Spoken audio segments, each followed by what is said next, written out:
আপোনাৰ ভৱিষ্যতলৈ বহুত চিন্তিত।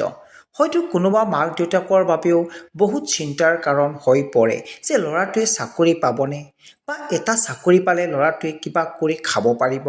হয়তো তাৰ মাজত কিছু লোকে জ্যোতিষীৰ ওচৰলৈ গৈছে যে ল'ৰাটোৱে চাকৰি পাবনে। কিন্তু কথা হ'ল, জ্যোতিষীজনে আপোনাক বাৰু শুদ্ধকৈ ক'লেনে? আপুনি তেওঁৰ কথাখিনিত সন্তুষ্ট হয়নে? এনেকুৱা বহু কথা। চাকৰিৰ ক্ষেত্ৰত দশমপতিৰ ভূমিকা অতি প্ৰবল, বা আমি এনেকৈও ক'ব পাৰোঁ দশমপতিয়ে প্ৰধান।